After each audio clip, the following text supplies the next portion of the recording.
Hello students. तो last lecture में हमने कहाँ तक देखा था कि पाई इज़ अप्रॉक्स इक्वल टू 22/7। मैंने बोला था कि इनमें से ग्रेटर कौन सा होता है, 22/7 होता है या पाई होता है। ठीक है, तो अभी हम लोग ये देखेंगे कि 22/7 और पाई में से कौन सा ग्रेटर होता है।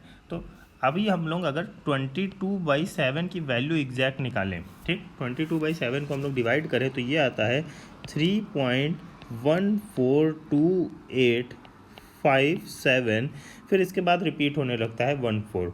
तो मैं इसके ऊपर बार लगा सकता हूँ। बार का मतलब समझते हो, यही रिपीट होने लगता है। ठीक है, तो एक तरह से ये देखो तो ये कौन सा है, ये रिकरिंग वाला है, जो हमने पिछले लेक्चर में बोला था रिकरिंग डेसिमल नंबर। तो वैसे भी ये रेशनल नंबर हुआ। ठीक, और अगर हम पाई की बात करें तो पाई की वैल्यू कितनी होती है, 3.14159 डॉट डॉट डॉट। अब ये इन्फिनिटी तक जाती है और रिपीट नहीं होती है।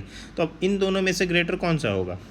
क्लियरली दिख रहा है कि इन दोनों में से ग्रेटर ये 3 पॉइंट, यहाँ पे क्या आ रहा है 3.141 और यहाँ क्या आ रहा है 2। तो कौन सा ग्रेटर हो गया मेरे पास? 2 वाला। मतलब क्या हो जाएगा, 22/7 इज़ ग्रेटर देन पाई। और अगर हम 3.14 से केवल इसको अगर हम कंपेयर करें तो ये मेरे पास एक रिलेशन निकल के आता है कि 22/7 सबसे बड़ा ग्रेटर नंबर, इन तीनों में सबसे ग्रेटर 22/7 होता है। अब कभी अगर आ जाए, जैसे मान लो मैंने पूछा 22/7 माइनस पाई, तो ये कैसा नंबर होगा? पॉजिटिव, निगेटिव या ज़ीरो? ज़ीरो तो होगा नहीं, क्लियरली दिख रहा है। ये कैसा होगा? ये पॉजिटिव नंबर होगा। ठीक, अगर मैंने कहा पाई माइनस 22/7 तो ये कैसा नंबर होगा मेरे पास? एक निगेटिव नंबर होगा। ठीक है, अब इसके आगे हम लोग देखेंगे प्राइम नंबर। प्राइम नंबर क्या होता है ये हम लोग देखेंगे। प्राइम नंबर, प्राइम नंबर का मतलब होता है कि ऐसे नेचुरल नंबर जो कि जिसका केवल और केवल 1 से डिविजिबल हो, 1 से या अपने आप से डिविजिबल हो। इसमें 1 को हम इंक्लूड नहीं करते हैं। जैसे स्टार्ट कहाँ से करते हैं? 2।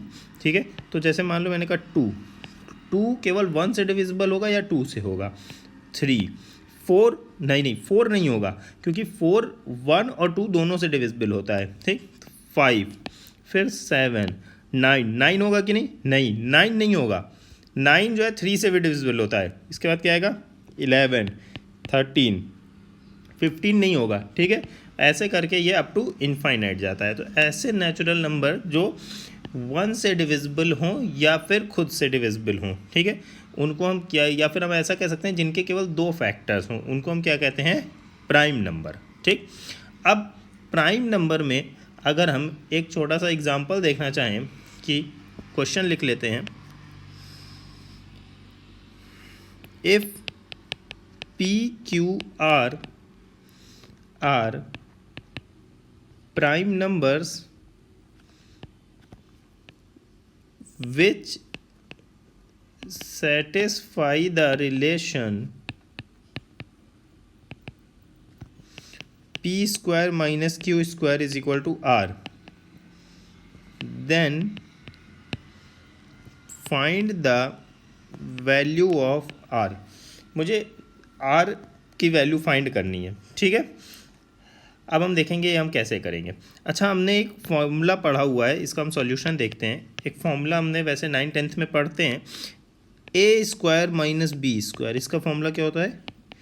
ए प्लस बी इंटू ए माइनस बी। ठीक, तो इसीलिए हम इसको P plus Q into P minus Q लिख सकते हैं। अच्छा, पी क्यू और आर तीनों क्या है?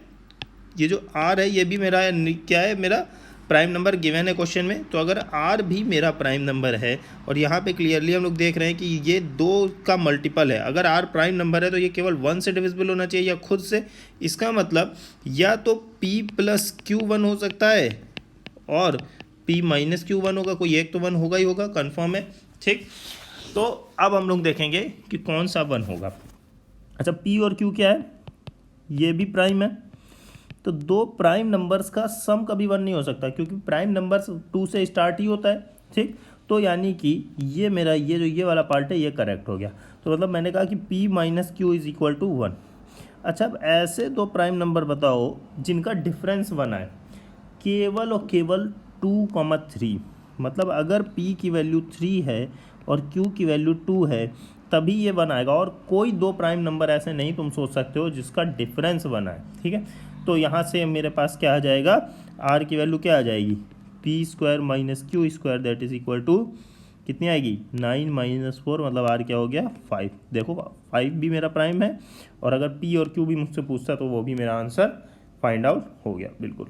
अब प्राइम में हम लोग एक और कॉन्सेप्ट पढ़ेंगे जिसे हम लोग कहते हैं को प्राइम या रिलेटिव प्राइम। को प्राइम या रिलेटिव प्राइम। अब को प्राइम या रिलेटिव प्राइम नंबर्स कौन से होते हैं, को प्राइम या रिलेटिव प्राइम नंबर्स ऐसे नंबर होते हैं, numbers which have HCF is equal to 1, जिनका HCF 1 हो उन्हें हम को प्राइम या रिलेटिव प्राइम, चाहे वो प्राइम हो या ना हो, लेकिन ऐसे दो नंबर्स जिनका HCF 1 हो। जैसे चलो एक एग्जांपल हम लोग लेते हैं, 2,3 बिल्कुल HCF 1 है, ठीक है। अब 5,8, बट यहाँ पे तुम कहोगे कि तुम्हारा क्वेश्चन होना चाहिए कि सर 8 तो प्राइम नहीं है, तो इन दोनों को प्राइम कैसे बोल दिया। मैंने डिफिनीशन में क्या बताया है, number the two numbers which have HCF 1, ठीक है, two natural numbers which have HCF is equal to 1। तो अब कोई भी दो ऐसे नेचुरल नंबर हम ले सकते हैं, तो 5 और 8 का क्या होता है 1, तो इसमें इससे कोई मतलब नहीं। जैसे मान लो मैंने कह दिया 4, 9, 4 और 9 का HCF क्या होता है 1, इनको भी हम को प्राइम या रिलेटिव प्राइम बोल देंगे, जबकि ये भी प्राइम नहीं है ये भी प्राइम नहीं है, फिर भी ये दोनों मिलके को प्राइम बन गए, ठीक है। सेकंड नेक्स्ट इसमें प्राइम नंबर में कॉन्सेप्ट रहता है ट्विन प्राइम। ट्विन प्राइम का कॉन्सेप्ट ये होता है the two prime numbers which have difference is equal to 2, ऐसे दो प्राइम नंबर जिनका डिफरेंस 2 हो, ऐसे प्राइम नंबर सोचो 3,5 बिल्कुल ठीक है, 5,7, 7,9 हो सकता है, नहीं 9 प्राइम नंबर नहीं है, इसमें प्राइम होने चाहिए दोनों। इसकी डिफिनीशन सुनना फिर से, two prime numbers which have difference 2, दोनों प्राइम होने जरूरी हैं, तो कौन सा हो सकता है 11,13।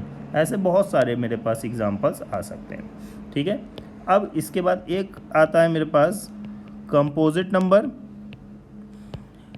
तो कंपोजिट नंबर कौन से होते हैं, natural numbers which are not prime, जो भी नेचुरल नंबर प्राइम नहीं होते हैं, जैसे 4, 6, 8, 9, ठीक है, ऐसे करके अप टू इनफाइनाइट। यहाँ पे एक बात ध्यान देने वाली है, एक बात बहुत ध्यान देने वाली है, 1 क्या होता है, प्राइम होता है या कंपोजिट होता है। 1 is neither prime nor composite, 1 is neither prime nor composite. एक और पॉइंट है यहाँ पे, 2 is only even prime number, क्योंकि इसके अलावा अब इवन क्या होता है, इवन और ऑड अभी हम लोग देखेंगे। इवन नंबर वो होते हैं जो 2 से डिविजिबल होते हैं, ये हम पढ़े हुए हैं, ठीक।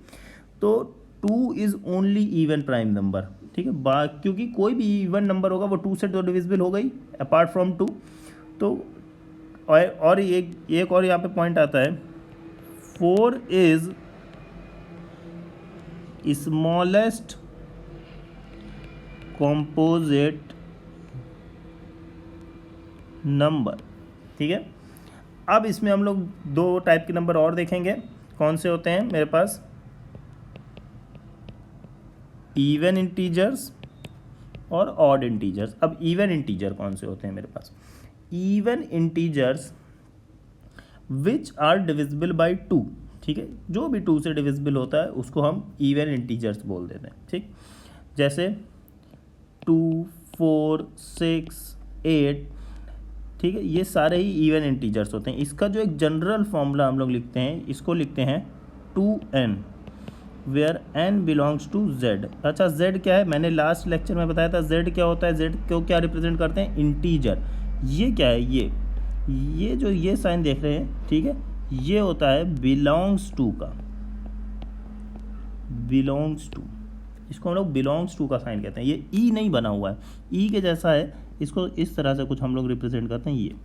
ये होता है बिलोंग्स टू का साइन, ठीक। टू एन, अब एन की कोई भी वैल्यू तुम रख के देखो, 1 रखोगे देखो 2 आ गया, 2 रखोगे 3 आ गया। अच्छा क्या माइनस में रख सकते हैं? बिल्कुल, -3 रखो -6 आ गया। ज़ीरो क्या होता है? Zero, zero is even number, ठीक है, ज़ीरो इज इवन नंबर, ठीक।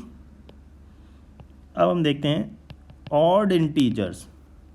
ऑड इंटीजर्स कौन से होते हैं? Which are not divisible by 2, जैसे 3, 5, 7, 9, ठीक। इसका जो जनरल फॉर्मूला होता है 2n प्लस या -1, ठीक। ये where n belongs to z, ठीक।